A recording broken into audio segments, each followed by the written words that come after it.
আসসালামু আলাইকুম। Hello everyone, welcome to my channel. দেশ এবং দেশের বাহির থেকে যারা আমার এই ভিডিওটি দেখছেন তাদের জানাই আন্তরিক শুভেচ্ছা। সেন্ট মার্টিন পরিবহনের বহরে যুক্ত হলো মার্সিডিজ বেঞ্জের স্লিপার বাস। আসুন বিস্তারিত ভিডিও শুরু করা যাক।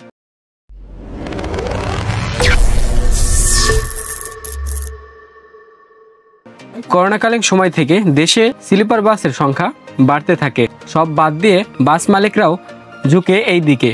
একে একে নিত্য নতুন ডিজাইনের স্লিপার বাস নামাতে থাকে। আপনারা যে বাসটি দেখতে পাচ্ছেন, আমার মনে হয় সব স্লিপার বাসকে ছাড়িয়ে গেছেন এই বাসটি। সেটা ডিজাইন বা পেইন্টিং স্কিল সব দিক থেকেই আমার কাছে সেরা মনে হচ্ছে এই বাসটি। এই বাসটি কিন্তু বাংলাদেশেই তৈরি করা মার্সিডিজ বেঞ্জ ওয়েভ 16-23 মডেলের চ্যাসিসের উপর নির্মাণ করা এই স্লিপার বাসটি। এই বাসটি চলবে ঢাকা, চট্টগ্রাম, কক্সবাজার রুটে। এখন পর্যন্ত যারাই এই বাসটি দেখছেন সবাই অবাক হয়েছেন। এত সুন্দর বাস রিজেন ইঞ্জিনিয়ারিং ওয়ার্কশপ বানিয়েছেন। এক কথায় অসাধারণ। কেউ কেউ দেখে মনে করছেন বিদেশ থেকে আমদানি করে আনা এই বাসটি।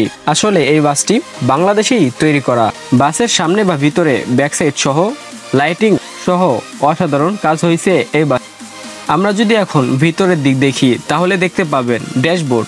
আপনারা দেখতে পাবেন ড্যাশবোর্ডের কাজটা অসাধারণ করছেন তারা। এবং কি ভিতরের লাইটিংগুলো যদি দেখেন তাহলে দেখতে পাবেন লাল নীল বা ঝাঁকানাকা টাইপের কোনো লাইটিং ব্যবহার করা হয়নি এই বাসটিতে।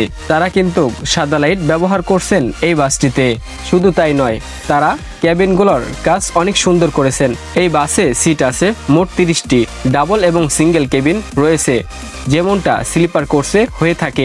বাসের বেডগুলো যদি দেখি তাহলে দেখতে পাবেন মার্সিডিজ বেঞ্জের লোগো দেওয়া আছে এবং তার নিচে মার্সিডিজ বেঞ্জের একটি নাম লেখা আছে। আপনি চাইলে হেলান দিয়েও বসতে পারেন, তার সাথে মোবাইল ফোনটিও চার্জ করতে পারবেন। সব মিলিয়ে আমার কাছে বাসটি খুবই ভালো লাগছে। আপনার কাছে কেমন লাগছে তা অবশ্যই কমেন্টে জানাবেন। বিশেষ দ্রব্য ভিডিওতে থাকা যেই সকল ফটোগুলো ব্যবহার করা হয়েছে, এই সকল ফটোগুলো ফেসবুক থেকে কালেক্ট করা। যারা এই ফটোগুলো তুলেছেন তাদের জানাই ফরিদপুর বাস ক্লাবের তরফ থেকে অসংখ্য অসংখ্য ধন্যবাদ। আজকে ভিডিওটা এই পর্যন্তই। পরবর্তী নতুন কোনো এক ভিডিও নিয়ে আপনাদের সাথে দেখা হবে। আল্লাহ হাফেজ।